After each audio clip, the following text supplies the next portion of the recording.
আমরা সবাই সাকসেস দেখি, টাইটেল, ডেজিগনেশন, অ্যাচিভমেন্টস, কিন্তু এই সাকসেসের পেছনে যেই হার্ড ওয়ার্ক, স্ট্রাগলস এবং ভুলগুলো থাকে সেগুলো কখনো আমরা দেখতে পারি না। Welcome to the digital age. We will try to go beyond the surface and figure out the elements that contribute to growth in this digital era. I am Soyed Hassanul Karim Ontor, your host, and today we have Mr. Munaf Mujib Choudhury, Head of Brand and Communication at Accentic PLC. তার journey, decisions এবং experience থেকে আমরা জানার চেষ্টা করব what factors will impact in this fast moving era. Let's get started. আসসালামু আলাইকুম ভাই, কেমন আছেন? ওয়ালাইকুম আসসালাম। এই তো আলহামদুলিল্লাহ ভালো আছি। Thank you so much for coming to our show. We are very happy to have you in the show. I'm also very happy to be here. Thank you for inviting. So আমরা অবশ্যই আপনার কাছ থেকে অনেক কিছু জানার চেষ্টা করব। তার আগে যদি একটু বলতেন, হাউ ডিড ইট স্টার্ট, আপনার ক্যারিয়ারটি কিভাবে শুরু হয়েছিল, and how did you decide to join your first organization? Right. So আমার ক্যারিয়ারের শুরুটা আসলে মানে কোনটা যে আসলে স্টার্টিং পয়েন্ট এটা একটু বলাটা ডিফিকাল্ট, কারণ হচ্ছে আমার ফার্স্ট ফুল টাইম জব যেটাতে আসলে অফিস থেকে আইডি কার্ড দিছে, ব্যাংক অ্যাকাউন্ট ছিল, 8 আওয়ার্স কাজ করতে হতো, এটা ছিল একটা রাতের call centre. So back in 2008-এর দিকে। তখন আমি ইউনিভার্সিটিতে, বাট হচ্ছে ফুল টাইম সারা রাত কাজ করতাম আর কি, সপ্তাহে 5 দিন।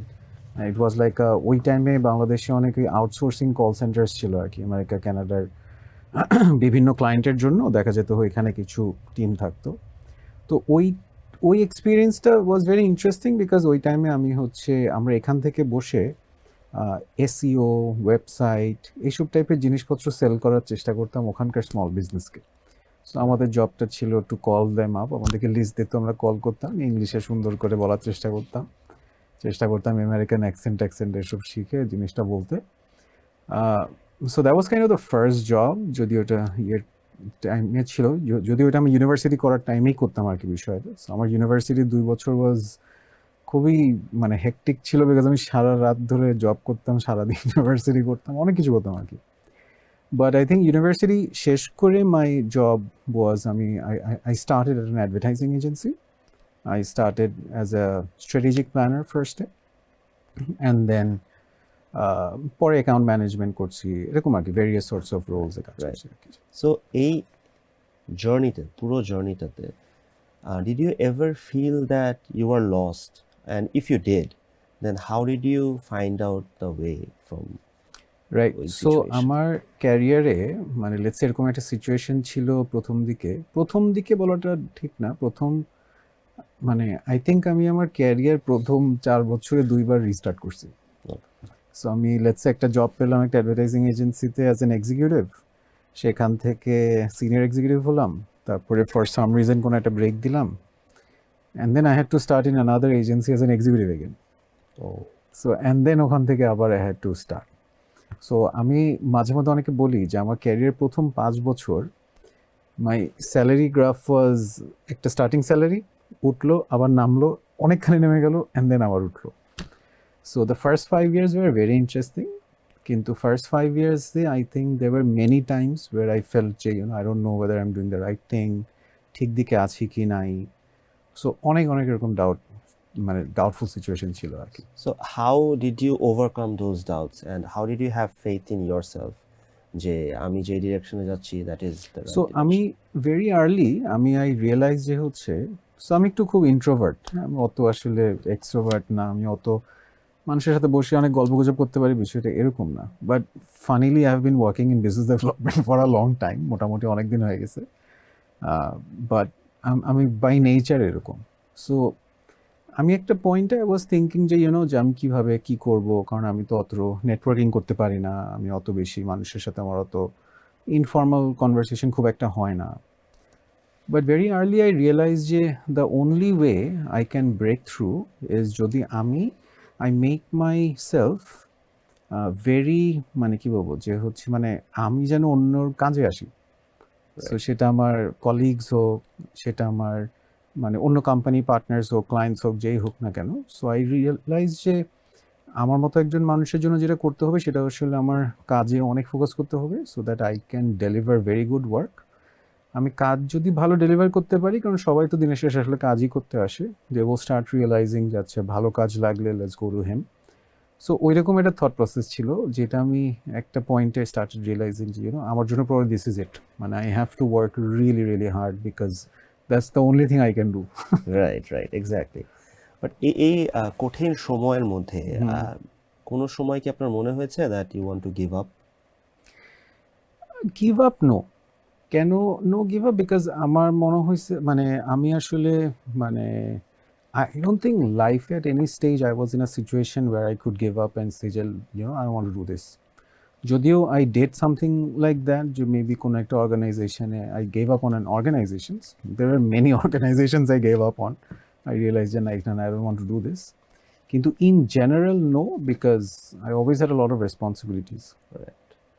So what do you think এই ডিফিকাল্টি পিরিয়ডে, যেটাকে আমরা স্ট্রাগল বলি, এই স্ট্রাগল পিরিয়ডে অথবা কনফিউজড পিরিয়ডে মানুষ সবচেয়ে বড় ভুলটা কি করে? আই থিঙ্ক ভুল যেগুলো করে তার মধ্যে একটা জিনিস থাকে যে people try to identify somebody, যাকে দেখে সে মনে করে যে সে তো এরকম ভালো করতেছে, আমি তাহলে তার মতো ভালো করব। সো তখন যেই চ্যালেঞ্জটা হয় কি, যে আসলে at the end of the day আমরা প্রত্যেকজন তো ইন্ডিভিজুয়াল, আমাদের প্রত্যেকজনের স্ট্রেংথস আছে, উইকনেস আছে, এরকম আছে। বাট দেখা যায় যে আমি যদি আমার স্ট্রেংথে না প্লে করে, ধরেন আমি আপনার স্ট্রেংথ কোনটা, আপনি ইউ আর ভেরি সাকসেসফুল, আমি অনেক পিছায় আছি, আই স্টার্ট থিঙ্কিং যে আপনার মতো করে আমার কাজ করতে হবে কারণ আপনি তো খুব সাকসেসফুল। বাট দেন এগেন মেবি আমি আর আপনি fundamentally we have a lot of differences. So আমার কাছে মনে হয় very early in their career অনেকেই আমি দেখি they try to identify somebody এবং তার মতো হওয়ার চেষ্টা করে উইথাউট প্রবাবলি অ্যাসেসিং। সবাই করে এরকম না, like I think do a very good job of assessing. I think without assessing যে আমি যেই মানুষটাকে মেন্টর মনে করতেছি বা যাকে আমি আইডিয়াল হিসাবে যাকে ফলো করতেছি, ওয়েদার সে আর আমি কি আসলে সেম টাইপের কি না, তার লাইফের স্টেজ আমার লাইফের স্টেজ, বা ওই টাইমে তার লাইফের স্টেজ আমার স্টেজ সেম ছিল নাকি, আই থিঙ্ক এই অ্যাসেসমেন্টটা একটু কম হয় আর কি আমার ধারণা। Absolutely, absolutely rightly said. মানে যার স্ট্রেংথ অ্যান্ড উইকনেসেস তার কাছে। Right, so every individual is a very different Right. Human. এখন এই ইন্ডিভিজুয়ালস থেকে আমরা যদি রিলেট করি, এভরি ইন্ডিভিজুয়াল এখন এই যুগে uses AI. Right, AI has done a major breakthrough in all our lives. absolutely. So আপনি ডেইলি লাইফে কোন কোন এআই টুল ইউজ করেন অ্যান্ড কোন কোন ক্ষেত্রে ইউজ করেন? I think কোন ক্ষেত্রে, I think it's very hard to say কোন ক্ষেত্রে ইউজ করি না at this point because I think আমি আমার যেহেতু মোটামুটি ফিলোসফি ওয়াইজ আমি একটু টেকনোলজিতে মানে থাকার চেষ্টা করি, নতুন টেকনোলজি আসলে ট্রাই টু আন্ডারস্ট্যান্ড এই টেকনোলজিটা করে কীভাবে ইউজ করব। সো আমি মোটামুটি মানে বেশ ভালো রকমই ইউজ করি।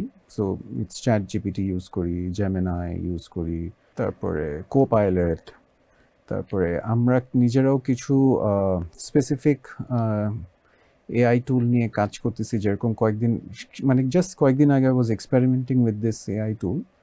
এটার নাম হচ্ছে harvey.ai। সো এটা ইজ লাইক লিগাল কনসালটেন্ট, এআইটাই হচ্ছে legal consultant. Apparently okay set up এমনভাবেই করা হয়েছে যে ও রাইট লিগাল অ্যাডভাইসই দিতে পারবে। So I was trying to see এরকম আগে I think almost in every case, like for example currently I'm trying to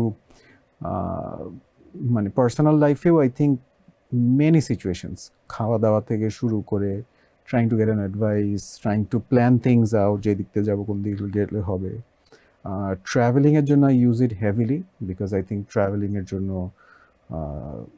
মানে for example I have become a fan of staying at various এয়ারবিএনবিতে।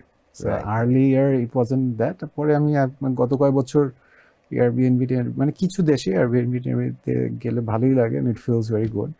So যেরকম আমি একটু I use AI to compare, understand যে কোনটা কী করবো না করবো, এরকম আর কি। I think they give very good advice. Fantastic. But do you think আমরা কোনো জায়গায় এটাকে ওভার ইউজ করতেছি অথবা ওভার এস্টিমেট করতেছি? আই থিঙ্ক আমরা ওভার এস্টিমেট তো ডেফিনেটলি করতেছি, অ্যান্ড আই থিঙ্ক আমরা যেহেতু মানে লেটস সে স্পেসিফিক্যালি যারা আমরা ক্যারিয়ারের শুরুর দিকে আছি অথবা যারা স্টুডেন্টস আছে, আই থিঙ্ক তাদের জন্য এটা একটা মেজর চ্যালেঞ্জ হতে যাচ্ছে কোথায়, যে যে for example we are trying to do anything and everything using AI, right? Specially স্কুলের অ্যাসাইনমেন্টস, যে কোনো কিছুর প্ল্যানিং, এভরিথিং। যে আমাকে কেউ একটা কিছু লিখতে বললো, I just go to an AI, একটা জেনারেটিভ এআই, ওকে বলি যেটা দাও, ও দিয়ে দিল, সুন্দর করে আমি দিয়ে দিলাম। সো আই থিঙ্ক এই ওভার ইউজেজের প্রবলেমটা হচ্ছে, যে ওভার ইউজেজের প্রবলেম হচ্ছে আমরা তো আসলে মানে আনলেস আমরা অ্যাক্টিভলি কাজ করতেছি, আমি তো আমার ব্রেনকে আসলে খুব একটা কাজে লাগানোর চেষ্টা করতেছি না।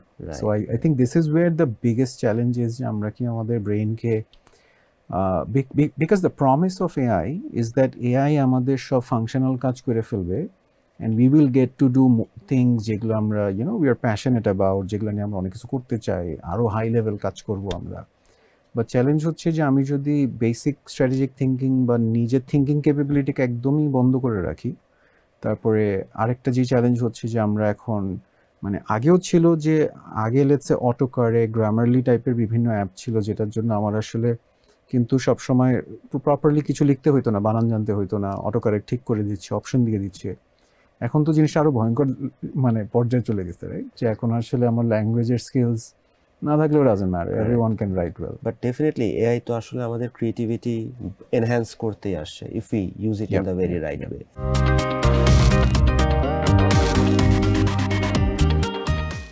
There is a fear among young professionals যে এআই তাদের জব নিয়ে নিবে নাকি। So what do you think in this perspective? AI job নেওয়ার বিষয়টা কি, দিস ইজ মানে দ্য মেইন চ্যালেঞ্জ হচ্ছে, এআই তো আসলে operational task, low skill task, এইগুলাকে আসলে ইয়ে করার চেষ্টা করতেছে, এগুলাকে আগে আসলে রিপ্লেস করার চেষ্টা করতেছে, রাইট? সো এখানে চ্যালেঞ্জটা হচ্ছে এখানে। সো ফর এক্সাম্পল আইল গিভ অ্যান এক্সাম্পল, আমরা যারা মার্কেটিং, অ্যাডভার্টাইজিং ইন্ডাস্ট্রি এসব নিয়ে কাজ করি, সো আমরা অনেক সময় কি করতাম, যে আমরা হচ্ছে ইয়াং লোকজনকে টিমে নিতাম ফার্স্টে, তার সাথে বিভিন্ন আইডিয়েশন করার জন্য। সো ইয়াং লোকজনের একটা মানে একটা অটো জিনিস ছিল যে they can come into a team and তারা কিছু আইডিয়া শেয়ার করতে পারতো, অ্যান্ড আইডিয়েশন যারা করতে পারে তাদেরকে অনেক হাইলি ভ্যালিউ করা হতো, because idea generation itself is a high value task.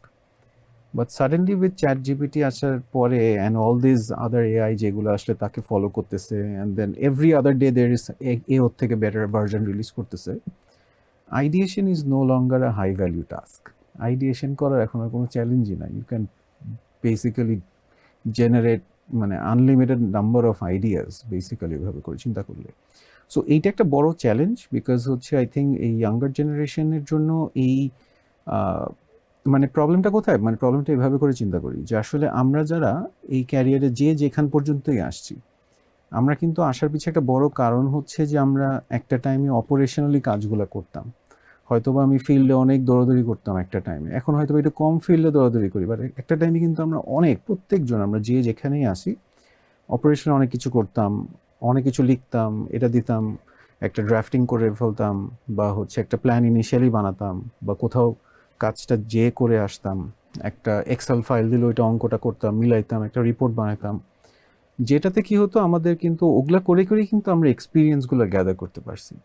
এখন দ্য বিগেস্ট চ্যালেঞ্জ ইজ যে এআই যদি আসলে প্রথম 5 বছরের 3 বছরের কাজটাকে আসলে যদি অবসলিট বানায় ফেলে, then there is a major problem, যে তার মানে যারা ফ্রেশ গ্র্যাজুয়েটস তাদের ক্যারিয়ার শুরু করেই দেখবে যে ওর তো ইনিশিয়াল এক্সিকিউটিভ হওয়ার কাজটাই নাই, অ্যান্ড আনলেস ইউ আর ওই এক্সিকিউটিভ এক্সপিরিয়েন্সটা থাকে, then it's very difficult to become a manager, right? Because so you cannot just become a manager out of the blue, right? If you don't know the details, If you don't know the details, right? how can you make AI work for you? Exactly. So এইখানে একটা বড় challenge আছে, because হচ্ছে এখানে specially young professional স্টুডেন্টদের জন্য একটা বড় চ্যালেঞ্জ আছে, সেটা হচ্ছে তারা যেই কাজটা করবে, 4-5 বছর ইউনিভার্সিটিতে অনেক পড়াশোনা করে ফার্স্ট জব পেলো, বা ফার্স্ট জবের পরে আরেকটা জব খুঁজতেছে, প্রবলেম হচ্ছে যে ওই কাজগুলোই তো অবসলিট হয়ে যেতে পারে। So this is a major concern আমার কাছে মনে হয়। Of course, there are ways to address this, but at least এটা একটা concern that needs to be addressed আর কি, মানে অ্যাকনলেজড আর কি। সো আমাদের প্রফেশনাল লাইফের সাথে সাথে আমাদের personal life has transformed in a great way through out the last 8-10 years. Right. So what do you think a digital transformation personal life, what does it mean and how did it impact your life? So আমি যদি বলি, আমার লাইফের একটা বড় impact সবসময় থাকছে যে মানে আমি প্রায়োরিটাইজেশন করতে ডিজিটাল, মানে এই ডিজিটাল জার্নিটা, মানে সো বেসিক্যালি আমি তো সো আই স্টার্টেড উইথ, মানে যেটা বললাম অনেক আগে I was working with SEO and website টাইপের জিনিসপত্র, যেটা আসলে অনেক আগে আমাদের মার্কেটেও তখন অত বেশি স্ট্রং কনসেপ্ট ছিল না এগুলো। বাট তারপরে যখন বাংলাদেশ মার্কেটে আমি আমার চাকরি টাকরি শুরু করলাম, আমিও very quickly I got in two technology driven marketing or technology প্রোডাক্টের জন্য মার্কেটিং, অনলাইন মার্কেট প্লেস, এরকম বিভিন্ন জিনিস নিয়ে কাজ করা। সো ডিজিটাল, সো আমার ক্যারিয়ার জায়গাটা এরকম হচ্ছে যে আমি আসলে ডিজিটাল মার্কেটিং নিয়ে কাজ করার সুযোগ পেলাম। মানে ফার্স্টে অ্যাডভার্টাইজিং নিয়ে কাজ করা, ডিজিটাল মার্কেটিং নিয়ে কাজ করা, ডেটা সায়েন্স অ্যানালিটিক্স নিয়ে কাজ করা, এআই নিয়ে কাজ করা, ক্লাউড, সাইবার সিকিউরিটি, এরকম এখন বিভিন্ন জিনিস নিয়ে এখন অনেক কিছু নিয়ে কাজ করতেছি। বাট এখানে আসলে মানে থট প্রসেসটা হচ্ছে এরকম যে আসলে এই চ্যালেঞ্জ, মানে এই যখন অনেক কিছু করার চেষ্টা করতেছি তখন তো আসলে আমার হাতে আসলে অনেক কাজ। Then how do I prioritise, how do I make sure যে কোনটার জন্য কতটুকু টাইম দিব। সো আমার পার্সোনাল লাইফের সাথেও কিন্তু এটা একটা স্ট্রং ব্যালেন্স করার বিষয় আছে আর কি। সো ডিজিটাল ট্রান্সফরমেশন বা ডিজিটাল অ্যাডপশন আমার লাইফে একটা মেজর ইম্প্যাক্ট ক্রিয়েট করছে, বিকজ হচ্ছে আমি মানে আমি টাইম সেভ করতে পারছি অনেক, যেই টাইমটা have put into something more constructive productive এরকম আর কি। যেমন আমি কিন্তু এই প্রি কোভিড এরিয়া থেকে, মানে প্রি কোভিড এরা থেকেই আসলে এই অনলাইন অর্ডারিং, বাজার করা থ্রু চাল ডাল এরকম টাইপ জিনিসপত্র, ফুড প্যান্ডা টাইপ জিনিসপত্র অনেক আগে থেকেই শুরু করছি। সো বাট এই যে সার্ভিস নেওয়ার জন্য বিভিন্ন যেসব অ্যাপ প্ল্যাটফর্ম মার্কেট প্লেস আছে অনেক আগে থেকেই শুরু করছি, বিকজ আই রিয়েলাইজ যে আমি যদি টেকনোলজি অ্যাডপশন করতে পারি তাহলে I will be able to do more things, মানে আমার আউটকাম অনেক বেশি আনার পসিবল আর কি। এখন কেউ যদি পার্সোনালি নিজেকে ডিজিটালি ট্রান্সফর্ম করতে চায়, নিজের লাইফটা ডিজিটালি ট্রান্সফর্ম করতে চায়, where do you think is the biggest challenge? I think the biggest challenge will always be regarding যে আমি আসলে নিজে আমার কি এক্স্যাক্টলি দরকার সেই অ্যাসেসমেন্টটা না করে, জাস্ট বিকজ একটা digital tool is available or N AI tool is available আমি ওইটা ইউজ করা শুরু করে দিছি। তখন অনেক সময় যেটা হয় যে আসলে ওইটা অনেক কাউন্টার প্রোডাক্টিভ হয়ে যায়। কারণ দেখা যাচ্ছে আমি তো আমার জায়গা থেকে ফুল লেভেলে যদি ক্ল্যারিটি না আনতে পারি যে আমার আসলে কি দরকার, তখন দেখা যাবে যে I will use a lot of tools, but ওই মানে যেরকম I'll give another interesting example. So আমার লাইফে আমি কয়েকবার, তার মধ্যে একবার একদম খুব ডিলিজেন্টলি, মানে লেটস আমি তখন একটা আইফোন 6 ইউজ করতাম, সেখান থেকে I downgraded to a feature phone. Okay. And I used that feature phone for 6 months, and I was working at a online classified marketplace sort of a company. So it's very digital, very hybrid. I mean, back in 2016 এর কথা বলতেছি, and very well globally connected, বিভিন্ন meeting টিটিং এসব থাকে। So আমি কি করতাম, feature ফোনটা দিয়ে ওই যে ওয়েব ট্যাপে যে ইন্টারনেট চালানো যায় তো ওইটা দিয়ে আমার মেইল টেল চেক করতাম, এরকম আর কি, খুব দরকার পড়লে। তখন তো আর এত এরকম লাগতো না, বাট তাও একটু একটু চেক টেক করতাম। ওই এক্সপিরিয়েন্সটা আমাকে যেটা দিছিল, যে লার্নিংটা দিছিল, যে আই রিয়েলাইজ যে একটা স্মার্টফোনের কাছ থেকে আমার কি প্রয়োজন। অ্যান্ড দেন আমি যখন 6 মাস পরে I once again started using smartphone, I know exactly what I want out of my phone, right? And last 10 years I'm very clear যে আমার একটা ফোনের কাছ থেকে কি চাই। সো আমার ফোন আসলে, মানে আসলে যে ফোনে কিন্তু মানুষ হারায় যায়, Right, right. যে it gets you so much distracted. Definitely. এই আপনি বলছিলেন you have worked in a very well-known globally connected organization. So আপনার কি মনে হয় যে is a safe career, আমরা যদি সেফ ক্যারিয়ারটাকে একটা রিস্কি অপরচুনিটির সাথে কম্পেয়ার করি, কোনটা আপনি বেছে নেবেন? সো ওয়ান্স এগেন আমি যদি আমার পার্সোনাল জায়গা থেকে বলি, আই থিঙ্ক আমি অনেক রিস্কি মুভ নিছি লাইফে, যদিও রিস্কি চিন্তা করে নেই নাই, মানে নিছি আই থট যে this was the best move and I have taken it, but পরে আই রিয়েলাইজ যে এগুলো আসলে অনেক রিস্কি। কিন্তু এইটা না আসলে পুরোটাই ডিপেন্ড করে যে at what life stage you are at, what type of a person you are. I think এগুলো আর ভেরি ইম্পর্টেন্ট। হচ্ছে কোনো সেট ফর্মুলা নাই যে আমি রিস্কি নিচ্ছি জন্য যে আসলে আরেকজনের রিস্কি নিতে হবে, গল্পটা এরকম না। সো ডু ইউ থিঙ্ক, আপনার তো আসলে অনেকগুলো job you have switched, is there an ideal time to switch a job, like too early too late? এই সো কনসেপ্টটা আমার কনসেপ্টটা এরকম। সো আমি ভেরি আর্লি আই রিয়েলাইজ যে আসলে আমাদের আগের জেনারেশনের কাছ থেকে যেটা শুনতাম যে একটা জব পেয়ে প্রথম 5-7 বছর কাজ করতে হবে, বুঝাইতে হবে, আমি ক্যারিয়ার শুরু করার পর আই রিয়েলাইজ যে probably the world is changing so fast যে এখানে আসলে ওই 5-7 বছর এক্সপেরিমেন্ট করাটা ইজ ডিফিকাল্ট আনলেস ওই জবটা আমাকে খুব মানে মানে it's keeping me on my toes যে ওই জবে এত ডিম্যান্ডিং যে আমি আসলে মানে I'll give an example. So আমি একটা অর্গানাইজেশনে 4 বছর ছিলাম। Every year felt like a new year, কারণ প্রতি বছরই এমন সব জিনিসপত্র নিয়ে আসতো মনে হতো আমি একটা নতুন চ্যালেঞ্জের মধ্যে পড়ছি। সো আই থিঙ্ক এই পার্টটা is important. So it's not about switching মানে জবস, ইটস মোর অ্যাবাউট যে আমি কি প্রতি বছর মানে যেরকম এক্সাম্পল আমি কি করি, আমি প্রতি বছর একটা চিন্তা করি যে আমি এই বছর এরকম এরকম কিছু জিনিসপত্র করবো। And I try to see যে এই বছর হচ্ছে আমি যে জবটাতে আছি সেটা আমাকে এই অপরচুনিটি দিচ্ছে নাকি, সেকেন্ড হচ্ছে আমি আরও যা বিভিন্ন জিনিসের সাথে ইনভলভ আছি সেগুলোতে আমি অপরচুনিটি পাচ্ছি নাকি, বা আমি আমার নিজের পার্সোনাল টাইম বের করতে পারতেছি নাকি। সো এইটা করে আই ডু আ থিঙ্কিং যে আসলে এই জবটার সাথে আমার যাচ্ছে কি যাচ্ছে না। সো এখানে আসলে আই ডোন্ট থিঙ্ক মানে ওয়ার্ল্ড এখন এত ফাস্ট মুভ করতেছে, it's very difficult two plan even the next 5 years of year life, যে 5 বছরে কি হবে আসলে উই নো নাথিং। সো এই স্টেটে যদি আপনাকে প্রশ্ন করা হয় যে আপনি আজকে যদি আপনাকে 25 বছর বয়সে ফিরিয়ে নেওয়া যায় with zero network and zero advantage, তাহলে আপনি কিভাবে শুরু করতেন বাংলাদেশে? আই ফিল লাইক আমি যা করছি ওইটাই করতাম, কিন্তু I feel like I would have try to not মানে গো মানে আছে না যে আই থিঙ্ক যেভাবে শুরু করছে ওভাবেই করতাম। আই থিঙ্ক বাট মেবি আমি মেবি আমি হয়তো আরেকটু কি করতাম, মেবি আমি আমার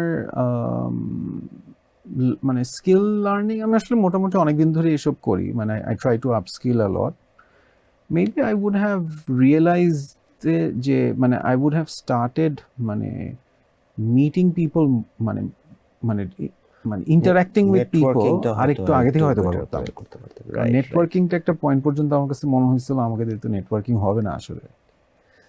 so what do you think next 5 ইয়ার্সে কোন স্কিলটা সবচেয়ে বেশি ভ্যালুয়েবল হবে? আমার কাছে মনে হয় one of the most important skill যেটা থাকবে সেটা হচ্ছে প্রবলেম সলভিং এর মাইন্ডসেট। কারণ চ্যালেঞ্জ হচ্ছে যে কাজকর্ম তো সবই আসলে মানে অটোমেট হচ্ছে, সলিউশন আসতেছে বাট প্রবলেমে তো আমরা কনস্ট্যান্টলি পড়বো। So you will need more and more people যাদের আসলে প্রবলেম সলভিং এর একটা মাইন্ডসেট থাকবে। প্রবলেম সলভিং মাইন্ডসেট কিন্তু সবার থাকে না, অনেকে ফিল লাইক যে না এটা আমার তো কাজ না, আমি কেন করবো, ওরকম টাইপের থাকে আর কি। আমরা এখন একটু র্যাপিড ফায়ার কোয়েশ্চেন্স নিব কয়েকটা। সো স্যালারি না লার্নিং? লার্নিং। রিস্ক না কমফর্ট? আমি তো ভেরি রিস্ক প্রোন আর কি, so I guess risk. Right. বড় কোম্পানি না startup? I would say startup. Okay. So would you prefer একটা বই নাকি রিয়েল লাইফ এক্সপিরিয়েন্স? এটা তো একটু বেশি ইন্টারেস্টিং হয়ে গেছে কোয়েশ্চেনটা। Probably real life experience at this point. Great. But very difficult to say কারণ বই তো is very good, অনেক পাওয়া যায়, কিন্তু আমার মনে হয় আমার লাইফ যেরকম ফাস্ট পেস তাতে রিয়েল লাইফ থেকে অনেক কিছু শেখা যায় আর কি। সো রিস্ক না regret? Risk. I don't think there is any space for regret. Regret is so 20 বছর বয়সে আপনার নিজেকে একটা অ্যাডভাইস যদি দিতে পারতেন, what would it be? things will work out. মানে eventually things will work out. কারণ ওই টাইমটাতে মনে হতো যে এইটা না হইলে তো ওইটা হবে না, ওইটা করলে তো এইটা মিস করে ফেললে এই পরের স্টেপটা পারবো না। মানে বিকজ আই থিঙ্ক ওই এইজটাতে আমাদের সবারই অনেক ডাউটস থাকে, মনে হয় যে অনেক ডাউটস থাকে আর কি। সো আমার কাছে মনে হয় যে I would have told myself don't worry, মানে go at your own pace and then things will work out. মানে তো টেনশন করার দরকার নেই আর কি। আই থিঙ্ক আমি একটা টাইমে অনেক চিন্তা করতাম, মানে অনেক টেনশন করতাম যে এটা হবে কি হবে না, এসব হবে, আর টেনশনগুলো আমি খুব নিজের মধ্যে রাখতাম। But I think I would say যে ডোন্ট ওয়ারি। এখন যেমন অত টেনশন করি না, এখন মনে হয় যাচ্ছে কি আল্লাহ কপালে যা রাখতে হবে দেখা যাক। Thank you, Munaf Bhai, for your valuable time and for the valuable insights you have shared from your experience. We have had a great time.